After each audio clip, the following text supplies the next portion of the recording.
태어날 때부터 몸이 선천적으로 굉장히 약한 아이가 있었다고 합니다. 이 아이는 몸이 약하기 때문에 다른 아이들과 같이 뛰놀 수도 없었고 어울릴 수도 없었기 때문에 늘 아이는 외톨이로 지낼 수밖에 없었다고 합니다. 근데 이 아이에게 굉장히 큰 힘이 되었던 것이 있는데 그것은 바로 아버지의 격려였다고 합니다. 늘 아버지는 이 아이에게 너는 반드시 꿈을 이룰 수 있을 거야. 내가 비록 약하다 할지라도 넌 얼마든지 할 수 있어. 이렇게 늘 아버지가 그 아이에게 이와 같이 격려를 해주었던 것입니다. 이 아이는 아버지의 격려를 힘입어서 열심히 노력한 끝에 마침내 사람들로부터 존경과 인정을 받는 의사가 되었는데요. 이 사람이 누구인가? 바로 현대 성형수술의 창시자인 해리 플래트라고 한 사람의 이야기라고 합니다. 참으로 연약하고 너무나 그 몸이 부족한 그러한 몸에도 불구하고 아버지의 격려가 이와 같이 참으로 위대한 그런 인물을 만들었다라고 쓴 것입니다. 여러분, 우리가 말하는 이 말이라고 한 것에는 권세가 있는 줄로 믿으시길 바랍니다. 우리가 입술로 어떤 말을 내뱉든지 이 말이라고 한 것에는 권세가 있기 때문에 반드시 그 말한 그대로 되어질 수밖에 없다는 것입니다. 그렇기 때문에 여러분, 우리 결코 우리 입술을 통하여서 우린 저주의 말, 악한 말들을 우린 결코 내뱉어서는 안 된다는 것입니다. 내 마음속에 갖고 있는 혈기와 분노의 감정을 가지고 우리가 그 입술로 내뱉은 말들은 이 말에 권세가 있기 때문에 반드시 그 말대로 되어진다는 것입니다. 그럼 여러분, 우리는 항상 우리의 말을 축복의 언어, 참으로 우리는 참으로 복 있는 그러한 언어를 사용해야 될 줄로 믿으시길 바랍니다. 그래서 우리가 이 말이 가장 긍정적인 힘으로 나타나는 가운데 하나가 어떤 것이 있냐? 바로 격려가 있다라고 말할 수 있는 것입니다. 흔히 여러분, 우리가 격려, 칭찬, 어떻게 보면 같은 의미처럼 들려지지 않습니까? 그런데요, 흔히 우리가 말하는 이 격려와 칭찬은 비슷한 것 같으면서도 사실 조금의 그 의미의 차이가 있다는 것입니다. 되게 우리가 생각하는 칭찬은 어떤 경우입니까? 되게 잘했을 때, 뭔가 임무를 충실하게 잘 감당했을 때 주어지는 것이 칭찬이라고 할 수 있는 것입니다. 반면에 격려는 어떤 것입니까? 오히려 실패하고 넘어졌을 때 하게 되는 것이 바로 격려인 것입니다. 칭찬이 어떤 행위나 어떤 일의 결과에 초점이 맞추어져 있다라고 한다면 격려라고 하는 것은 그 일을 행한 사람에게 초점이 맞추어져 있는 것이다라고도 할 수 있다는 것입니다. 여러분, 우리가 믿음을 가지고 세상을 살아간다고 하는 것은 정말 쉽지 않은 일이기도 한 것입니다. 더더군다나 요즘과 같은 그런 시대에 정말 이 믿음을 가지고 살아간다고 하는 것은 정말 쉽지 않은 일한 것입니다. 실패와 절망과 좌절과 수많은 그런 요인 속에서 우리는 둘러싸여서 이 믿음을 지키며 살아가고 있는 것입니다. 여러분, 그렇다고 한다면 우리가 이러한 환경 속에서 어떻게 하면 우리가 끝까지 믿음을 지키며 승리하는 삶을 살아갈 수 있을까 하는 것입니다. 이관이 히브리서 우리가 함께 보신 말씀에서 10장 24절의 말씀에는 우리가 어떻게 해야 할 것인가에서 권면의 말씀을 주고 있는데요. 우리 한번 본문의 24절의 말씀을 같이 한번 읽겠습니다. 시작. 서로 돌아보아 사랑과 선행을 격려하며. 아멘. 서로 돌아본다. 서로 돌아보아라고 말씀하고 있는데, 서로 돌아보아라고 한 것은요, 깊이 생각한다라고 하는 의미를 함께 가지고 있다는 것입니다. 여러분, 이 말은 다시 말해서 서로 돌아보아 사랑과 선행을 격려한다라고 했을 때, 여러분, 우리가 격려를 하기 위해서는 저절로 되어지는 것이 결코 아니란 것입니다. 서로 돌아봐서 다시 말해서 깊이 생각해야 한다는 것입니다. 이 말은 다시 말하면 우리가 그냥 저절로 된 것이 아니라 반드시 우리의 노력이 동반되어야 한다는 의미이기도 하다는 것입니다. 여러분, 그렇다고 한다면 어떻게 하는 것이 우리가 서로 돌아보고 우리가 정말 그 돌아봄을 힘쓰고 애쓰는 그런 격려가 될 수 있을까 하는 것입니다. 내가 어떻게 하면 저 사람을 격려할 수 있을까? 내가 저 사람에게 필요한 격려는 어떤 것일까? 늘 이것을 우리의 마음에 두고 늘 우리가 이것을 깊이 생각하고 힘써야 한다는 것입니다. 그냥 내 생각나는 대로 그냥 말 나온 대로 그냥 한 말이 아니라 깊이 생각하고 또 힘쓰며 우리가 격려할 때 그것이 진정한 참된 격려가 될 수 있다는 것입니다. 여러분 돌아보면 우리가 참 비난이라고 하는 것은 얼마나 쉽게 합니까? 다른 사람을 비난하는 일에는요, 누가 시키지 않아도 참 여러분 누구 뒤에 가서 이 참 비난하는 것은 얼마나 쉽게 잘하고 있습니까? 그런데요, 반대로 우리가 정말 다른 사람을 격려하는 일에 있어서는 참 너무나 우리가 인색하다라고 하는 것을 느낄 때가 참 많다는 것입니다. 우리가 내뱉은 비난이 상대방에게 큰 상처를 주고 아무런 상황을 해결할 수 없지만 놀랍게도 격려의 한마디는 놀라운 기적을 일으킨 줄로 믿으시길 바랍니다. 할렐루야. 여러분, 이 격려라고 하는 말의 원어적인 뜻을 보면 안위하다, 위로해주다, 용기를 불러 일으키다라고 하는 그런 의미를 가지고 있습니다. 이 말은 어떤 의미입니까? 우리 믿음의 사람들이, 우리 그리스도인들이 해야 할 것이 무엇이냐? 세상 사람들과 똑같이 우리가 비난하고 우리가 그들을 향해서 정죄하는 것이 아니라 우리가 정말 해야 할 것은 격려라는 것입니다. 격려는 소망이 없는 시대에 무너진 심령들이 하나님의 말씀으로 위로와 용기를 얻고 다시금 그들이 일어나게 하는 힘이 될 줄로 믿으시길 바랍니다. 그래서 우리는요, 이 마지막 때 더욱더 이 격려의 사명이 나에게 주어졌다라고 하는 사실을 잊지 말아야 한다는 것입니다. 해도 그만, 하지 않아도 그만이 아니라 우리가 이 격려라고 하는 것은 마땅히 해야 할 일이며 주님의 명령인 줄로 믿으시길 바랍니다. 그래서 오늘 히브리서 기자는 뭐라고 말씀하고 있습니까? 어떤 소극적인 격려가 아니라 그날이 가까이 오물, 그 마지막 날이 가까이 이름을 볼수록 더욱더 우리가 격려함에 힘써야 할 것을 말씀하고 있는 것입니다. 여러분, 이 본문의 25절의 말씀을 같이 읽습니다. 시작. 모이기를 패하는 어떤 사람들의 습관과 같이 하지 말고 오직 권하여 그날이 가까움을 볼수록 더욱 그리하자. 아멘. 여러분, 여기서 말씀하고 있는 그날은 언제를 뜻한 것입니까? 바로 주님께서 다시 오시는 재림의 날, 세상의 마지막 심판의 날을 뜻하는 것이다 라고 할 수 있다는 것입니다. 그래서 그날이 가까움을 볼수록, 그날이 더욱더 가까이 이를수록 우리는 어떻게 한다는 것입니까? 서로 오늘 우리는 해야 할 것이 무엇입니까? 사랑과 선행을 격려해야 한다는 것입니다.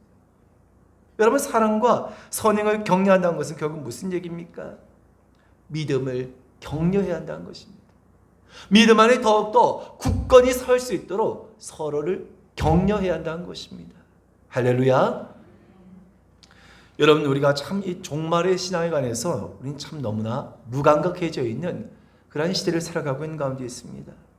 하도 이 종말, 거짓된 종말의 이야기가 많았기 때문에 정말 우리에게 분명한 종말이 있음에도 불구하고 이 사람들이 이 종말에 관해서 귀 기울이지 아니하고 이 종말에 관해서 그것을 중요하게 여기지 않는 그런 시대가 되었다는 것입니다. 하지만 분명한 사실은 우리 기독교의 신앙은 무엇입니까?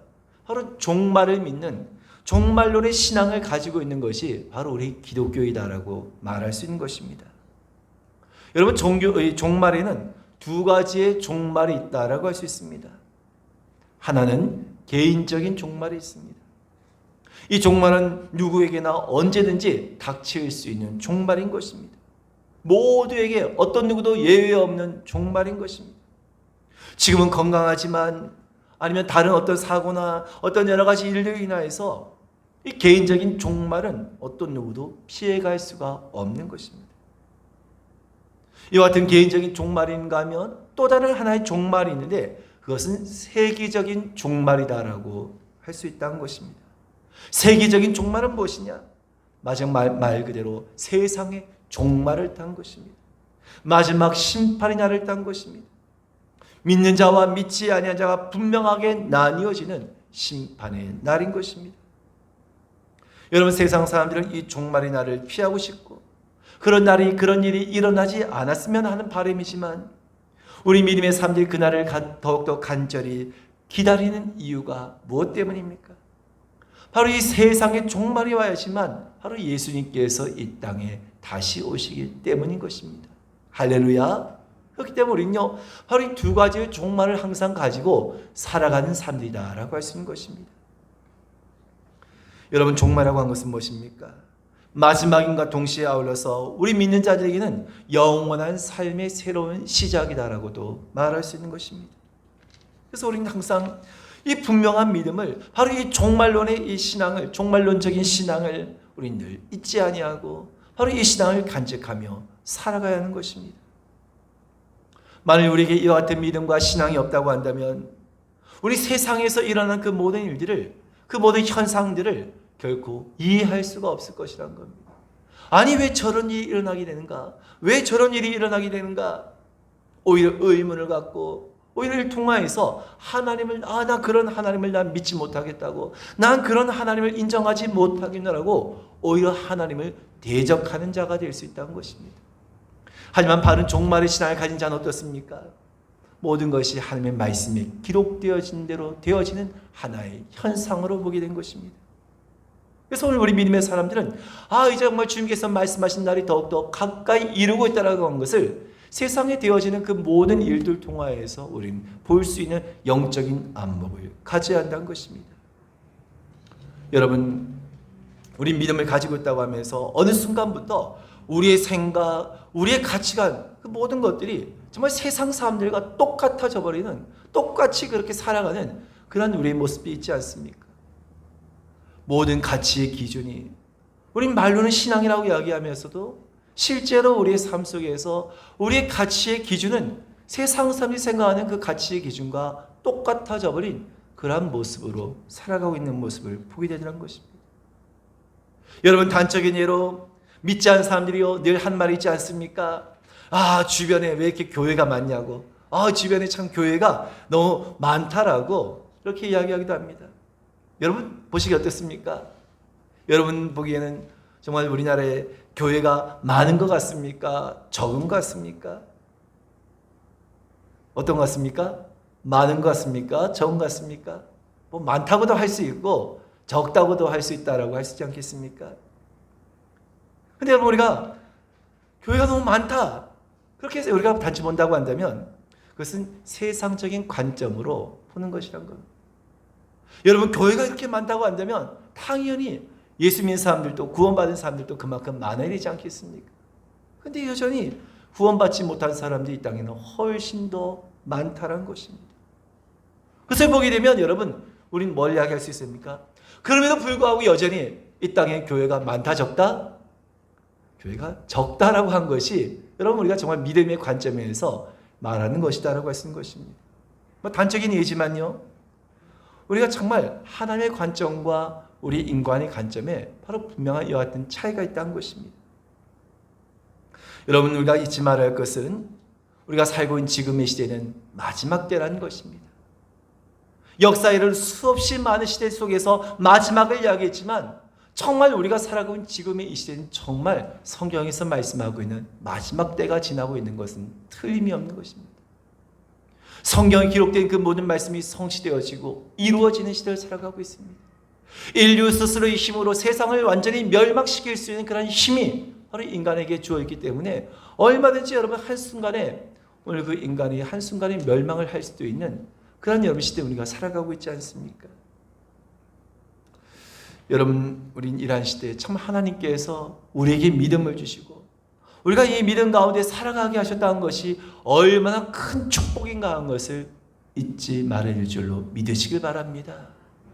이 땅의 수많은 사람들 가운데서 거의 70억이 되는 그 인구 가운데서 특별히 하나님께서 나에게 믿음을 주시고 나에게 그 구원받을 만한 그 믿음을 주심을 통하여서 내가 하나님의 자녀가 되었다는 것은요, 여러분, 이것은 너무나도 특별한 일이 아닐 수가 없다는 것입니다. 이것은 정말 너무나 놀라운 하나님의 복이 아닐 수가 없다는 것입니다. 내가 예수를 믿고 구원받은 것만 해도 너무나 감사한 일인데, 내가 이 대한민국에 태어나서 이렇게 신앙생활하기 좋은 이 환경 속에서 살아간다고 한 것이 얼마나 감사한 일이냐는 것입니다. 여러분, 우리가 하면 바른 그 믿음과 종말론적인 신앙에 서 있지 못한다고 한다면 우리 그냥 세상 사람들이 이야기하는, 세상 사람들이 보는 그런 교회를 보는 그 관점, 세상 사람들이 보는 그 종말의 관점을 따라서 우리는 그냥 그렇게 살아갈 수밖에 없다는 것입니다. 오히려 그런 세상을 향하여서 우리 그 믿음과 신앙이 흔들리게 된다는 것입니다. 여러분, 오늘날 얼마나 많은 이들이 오늘 그 믿음과 신앙이 도전과 흔들림 가운데, 시험 가운데 있습니까? 특별히 이 한국교회도 이 코로나를 시점으로 해서 얼마나 많은 교회가 문을 닫고, 여러분, 한국교회 평균적으로 거의 한 20% 정도가 코로나 이후에 그 성도들이 더 줄어들었다고 하지 않습니까? 점점 이런 일을 통하여서 정말 알곡과 쭉쭉이가 점점 그 신앙이 갈려지는 그러한 시대를 살아가고 있는 것입니다. 여러분, 이럴 때 우리가 해야 할 것은 무엇입니까? 이럴 때 우리는 더욱더 이 믿음을 굳건히 지켜야 한다는 것입니다. 그래서 오늘 말씀해 보니까 뭐라고 했습니까? 모이기를 패하는 어떤 습관과 같이 하지 말라는 것입니다. 여러분, 모이기를 패하는 사람, 이러한 사람의 특징이 무엇입니까? 사랑이 없다는 것입니다. 격려가 없다는 것입니다. 바로 이러한 습관은 결국은 예배를 소홀히 하게 되고 공동체를 무너뜨리게 되는 것입니다. 그런데 이것이 모든 것이 사실은 다 마지막에 가까울수록 나타나는 현상이기도 한 것입니다. 여러분, 반대로 우리가 더욱더 그날이 가까울수록 주 안에서 더욱더 모이기를 힘쓰라고 하신 그 말씀과도 같이 주 안에서 모이기를 힘쓴다고 한 것은 결국 무엇을 이야기한 것입니까? 그런 세상이 어떻게 되든 간에, 세상이 어떻게 된다 할지라도 그런 세상의 풍조 가운데서도 우리가 사랑과 선행을 격려할 때, 그럼에도 불구하고 오늘 그 하나님의 나라는 더욱더, 하나님의 공동체는 더욱더 확장되어지며 견고하게 세워져 나아갈 것이라는 것입니다. 할렐루야. 여러분, 세상이 어떠하다 할지라도 우리가 서로 격려하면, 우리가 서로 믿음으로 격려하면 모이기 시작한 줄로 믿으시길 바랍니다. 서로 여러분 우리가 함께 격려하며 우리가 서로 힘을 쓰면 더욱더 여러분, 아무리 세상이 이러쿵저러쿵한다 할지라도 그 모임과 그 공동체는 더욱더 견고하게 세워지게 될 것이라는 것입니다. 원하기는 오늘 우리 함께한 교회가 정말 마지막 때 더욱더 이와 같은 아름다운 격려의 공동체가 될 수 있기를 주님의 이름으로 축원을 드립니다. 여러분, 우리 믿음의 사람들은 다른 어떤 것은 몰라도 정말 이 격려에 있어서만큼은 결코 인색하지 말아야 한다는 것입니다. 같은 상황이라도 격려의 말 한마디가 정말 지치고 피곤한 몸이지만 새로운 힘을 주고 용기를 얻게 하는 능력이 된다는 것입니다. 여러분, 나는 격려의 사람입니까? 나는 비난과 부정의 사람입니까? 여러분, 생명이 없는, 그런 이 생명이 없는, 우리가 생명이 없다고 하는 그런 그 존재조차도 그 말 한마디가 그 생명력을 불어넣는 놀라운 그 시험 결과가 있지 않습니까? 실제로요, 어떤 일본에서 한 그 실험을 한 결과가 있는데요.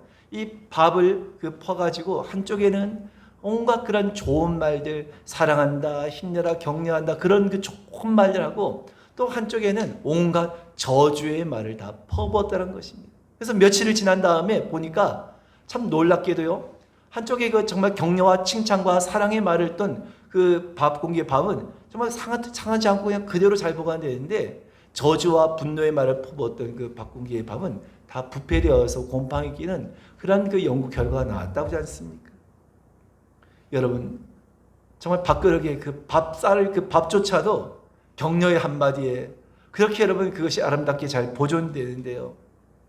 하물며 우리가 참으로 하나님의 그 생명의 말씀으로, 하나님의 그 사랑으로 우리가 격려를 얻게 될 때 우리의 영혼은 세상의 그 어떤 것으로 받을 수 없는 힘과 위로와 소망을 얻게 될 줄로 믿으시길 바랍니다.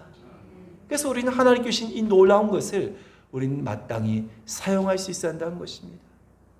그래서 여러분, 가장 위험한 신앙이 무엇입니까? 나 교회 나갈 필요 없어. 나 혼자서 나 그냥 신앙생활 해도 돼. 집에서 성경 읽고 그냥 TV 보면서 그냥 나 그렇게 신앙생활 해도 돼. 이것이 사실은 가장 위험한 신앙이 될 수 있다는 것입니다. 왜냐하면 하나님께서 절대 혼자서 홀로 오늘 그 신앙을 할 수 없게 하셨기 때문이란 것입니다. 여러분, 우리가 마땅히 하나님에 대한 자녀라고 한다면 우리가 참으로 주로 곤비한 영혼들, 참으로 지쳐 쓰러진 영혼들, 참으로 시험에 넘어져 있는 영혼들, 우리가 어떻게 그들을 가만히 보고만 있을 수 있겠냐는 것입니다. 우린 먼저 오늘 우리 주변에 나의 영혼에 내가 정말 저들에게 격려를 주어야 할 그런 일들이 없는지, 내 주변에 정말 내가 격려해 줄 사람이 없는지를 우린 돌아보고 오늘 그들을 향하여서 아낌없이 격려할 수 있는 자리 되어야 한다는 것입니다. 할렐루야. 그래서 여러분, 이제 정말 우리가 제발 이제 우리 입술에서 부정적인 말들, 비난의 말들 우리가 하지 말자는 것입니다. 우리 입술을 통하여서 정말 격려의 말들, 정말 다른 사람들에게 힘을 주고 다른 사람을 일으켜 세워줄 수 있는 그런 말들을 하자는 것입니다. 여러분, 한번 저를 따라해 보시기 바랍니다. 집사님, 하나님이 함께 하십니다. 권사님, 하나님이 함께 하십니다.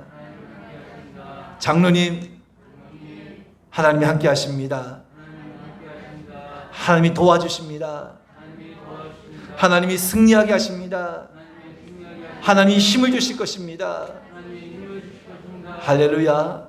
여러분, 이렇게 우리가 정말 이 격려의 그 말 한마디가 아무것도 아닌 것 같아도 정말 놀랍게도 이 격려의 그 말 한마디가 다시금 그 쓰러진 영혼을 일으키고 새 힘과 그 능력을 보여주는 힘과 능력이 된 줄로 여러분 믿으시길 바랍니다. 그래서 우리가 할 것이 무엇이냐? 이 마지막 때가 더욱더 가까이 이를수록 우리는 이 일에 더욱더 힘써야 한다는 것입니다.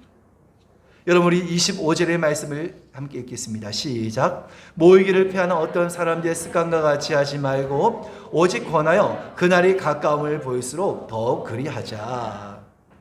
여기서 말씀해 보니까요, 어떤 말씀이 있습니까?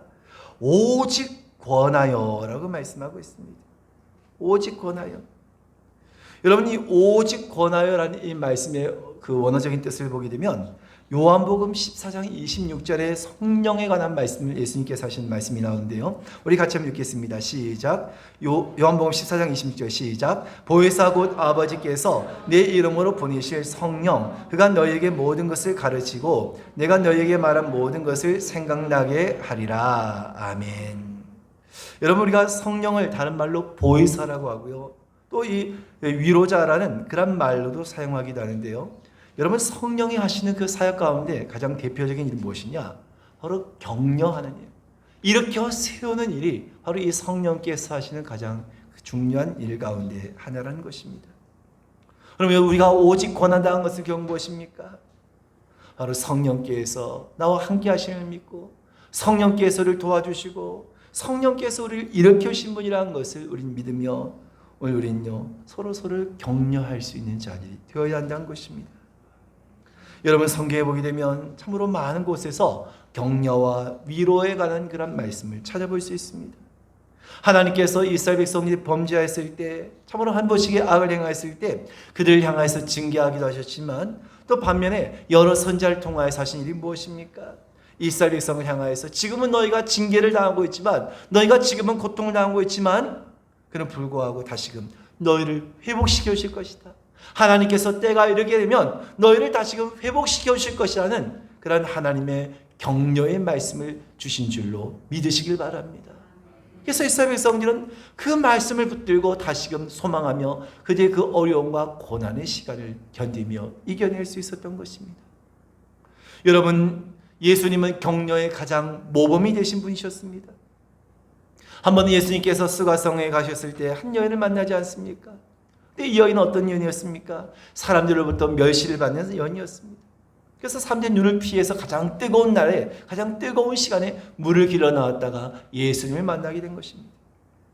근데 여러분, 이 여인은 이미 5 남자를 거치고 6번째 남편과 살고 있었습니다. 근데도 여전히 오늘 여인은 만족함이 없었고, 참으로 그 여인은 참으로 오늘 늘 그 마음속에 부족함과 갈급함이 있었던 것입니다. 하지만 사람들은 그 여인을 보면서 얼마나 손가락질하며 욕을 했겠습니까? 그때 여러분, 예수님께서는 그 여인을 편견없이 대해주시면서 이 여인에게 그 여인의 지금의 형편과 지금의 그 모든 그 상황을 다 말씀하시면서 바로 예수님 자신이 바로 이 여인에게 바로 예수님 자신이 진정한 생명수가 되시며 진정한 메시아 그리스도가 되심을 밝히 들어주셨던 것입니다. 그 놀라운 사실은 무엇입니까? 바로 예수님께로부터 이와 같은 격려를 받았던 여인은 놀라운 변화가 일어나게 했던 것입니다. 어떤 누구에도 받지 못했던 바로 예수님의 격려를 통하여서 이 여인의 삶은 회복되기 시작했던 것입니다. 사람들을 피해서 가장 뜨거운 정오에 물을 길러 놨던 여인이요, 예수님의 격려를 힘입어서 이제는 오히려 이 여인이 동네로 찢어져 가서 찾아다니면서 사람들 만나면서 와서 보라고 외치는 자가 되었던 것입니다. 예수님의 격려의 그 말 한마디가 이 여인으로 하여금 동네 모든 사람들에게 예수님을 전하며 그들을 구원으로 초대하는 불씨가 되어진 줄로 믿으시길 바랍니다. 그럼 여러분, 이 격려의 그 말 한마디가 얼마나 크냐는 것입니다. 여러분, 바울도 참으로 격려의 사람이었던 것을 볼 수 있는데요, 항상 그 바울의 서신을 보게 되면 바울이 하고 있는 말 가운데 하나가 하나님이 함께 하심으로 말미암아 염려하지 말고 두려워하지 말라는 말씀이었던 것입니다. 이처럼 바울은 항상 여러 교회를 향하여서 이 믿음의 격려를 아끼지 않았던 것입니다. 그래서 항상 바울은 자신의 복음의 동력자들과 자신의 사역을 위해서 또한 복음의 믿음과 그 복음을 지키기 위해서 힘쓰고 수고한 자를 향하여서 그 서신마다 그들을 격려하는 그런 내용을 볼 수 있더란 것입니다. 여러분, 그렇다고 한다면 바울이 어떻게 이렇게 위대한 이방의 사도가 되었고 어떻게 이렇게 많은 교회와 성도들을 격려할 수 있는 사람이 될 수 있었을까요? 그 이유는 역시 바울을 세워주고 바울을 격려했던 또 다른 사람이 있었기 때문이었던 것입니다. 그가 바로 바나바였던 것입니다. 예루살렘 교회가 핍박을 당할 때 성도들이 여러 지역으로 피난을 가게 되었는데 그 중에 안디옥으로 많은 성도들이 모였고 바나바도 이 안디옥으로 가게 되었는데요, 그곳에서 어떤 일이 됐는가? 사도행전 11장 22절부터 24절을 같이 한번 읽겠습니다. 시작. 예루살렘 교회가 이 사람의 소문을 듣고 바나바를 안디옥까지 보내니 그가 이르러 하나님의 은혜를 보고 기뻐하여 모든 사람에게 굳건한 마음으로 주와 함께 머물러 있으라 권하니 바나바는 착한 사람이요 성령과 믿음이 충만한 사람이라 이에 큰 무리가 주께 더하여지더라. 아멘. 바나바가 정말 밖에 그 믿음을 지키기 위해서 그 믿음을 지키다가 쫓겨난 그 피난민들을 격려하고 그들을 일으켜 세웠음을 말씀하고 있다는 것입니다. 그래서 이 바나바를 통하여서 그의 격려로 말미암아서 초대교회 성도들이 서로가 함께 격려하며 흩어지지 아니하고 그 믿음을 더욱더 온전히 지켜 나갈 수가 있게 되었던 것입니다. 여러분, 만일 바나바가 이와 같이 그들을 격려하지 못했다고 한다면, 또 바울을 격려하지 못했다고 한다면 어떻게 바울이 위대한 이방의 사도로 쓰임받을 수가 있었을까 하는 것입니다. 그런데 한 사람의 그 격려가 참으로 놀라운 결과를 얻게 했고 이를 통하여서 바울을 세우고 또 바울을 통하여서 참으로 복음이 온 세계에 퍼지게 되는 그런 놀라운 역사가 일어나게 된 것입니다. 여러분, 우린 연약하기 때문에 참으로 우린 서로의 믿음의 격려가 필요한 줄로 믿으시길 바랍니다. 여러분, 우리가 뭐 어려운 게 아니지 않습니까? 권사님 힘내세요. 집사님 힘내세요. 여러분, 하나님께서 도와주십니다. 하나님께서 함께 하십니다. 어렵지 않지만 그 격려의 말 한마디가 참으로 상대방에게 너무나 큰 힘이 되어지고 여러분 너무나 큰 은혜가 되어진 줄로 믿으시길 바랍니다. 저에게도 얼마 전에 큰 격려가 되어졌던 그런 하나의 일이 있었습니다. 이제 정말 우리가 이 교회 입당을 앞두고 공사를 이제 거의 마무리한 그런 단계에 있는데요, 처음에 이 공사를 시작할 때 정말 한정된 그런 예산으로 이 공사를 하다 보니까 참 저도 사실 내심 얼마나 마음속으로 이 부담이 되는 그런 부분도 있었습니다. 이 공사 현장에서 제가 조금이라도 돕기 위해서 이 공사 현장에 있었는데 마침 우리 요한사님이 찾아와가지고 또 일하시는 분들에게 음료수를 또 전하면서 저한테 계속해서 하신 말씀이 있었습니다. 목사님 잘 될 겁니다. 목사님 잘 될 겁니다. 몇 번 저한테 그냥 목사님 잘 될 겁니다. 목사님 잘 될 겁니다. 자꾸 저한테 그 말씀을 이렇게 몇 번을 하신 겁니다. 근데요, 저는 그 말씀이요, 그렇게 저에게 또한 그게 큰 그렇게 힘이 되더라는 것입니다. 참 놀랍게도 정말 이제 봉사가 이제 정말 다 이제 마무리되어지고 이제 우리가 다음 주면 드디어 새 성전에서 예배를 드릴 수 있는 그런 놀라운 은혜를 앞두고 있는 가운데 있습니다. 여러분, 우리가 정말 마지막 때가 가까울수록 우리가 믿음을 지키기 위해서 해야 할 것이 무엇이라고 했습니까? 더욱더 우리가 격려가 필요하다는 것입니다. 믿음의 격려가 필요하다는 것입니다. 어떤 분은 어려움과 고난 속에서 내가 정말 지금까지 신앙생활한 것이 내가 잘못된 거 아니었는가? 내가 지금까지 그 믿음 생활을 한다고 내가 했었는데 혹 내가 지금까지 한 그 모든 것이 다 헛된 것이 아닌가? 그 신앙의 길을 잃어버리고 오늘 그 믿음에서 완전히 낙오하고 떨어지기 일보 직전에 있는 그런 일들도 여러분 주변을 보면 얼마나 많은지 모릅니다. 그때 우리에게 필요한 것이 무엇입니까? 오늘 그들에게 참으로 믿음의 격려가 필요하다는 것입니다. 하나님이 다 알고 계십니다. 하나님께서 도와주십니다. 지금이 힘들고 어려운 그런 때를 지나고 있지만 반드시 하나님께서 도와주시고 반드시 하나님께서 길을 열어주실 것입니다. 이와 같은 그 격려의 한마디가 다시 한 번 더 그 믿음과 신앙을 일으키며 하나님의 그런 놀라운 은혜의 그런 역사를 경계하게 될 줄로 믿으시길 바랍니다. 그럼 여러분, 오늘 저와 여러분들은 더욱더 여러분 믿음의 격려의 힘쓴 자가 되시길 바랍니다. 오늘 우리가 일을 하지 못한다고 한다면 어떤 누구도 이것을 할 수 있는 자가 아무도 없다는 것을 여러분 기억하시고요. 오늘 이 자리에서부터 다시 한번 저와 여러분 모두가 다시 한번 우리 마음속에 내가 다른 것은 못해도 내가 이 믿음의 격려만큼은 내가 하리라. 내가 서로 이와 같이 내가 정말 믿음으로 서로를 내가 세워주는 이 격려를 내가 더 힘쓰리라. 그런 마음을 품고 우리가 나아갈 때 우리는 더욱더 놀라운 하나님의 그런 역사를 경험하게 될 줄로 믿으시고요. 오늘 저와 여러분 모두가 이와 같은 은혜를 얻게 되시기를 주님의 이름으로 축원을 드립니다.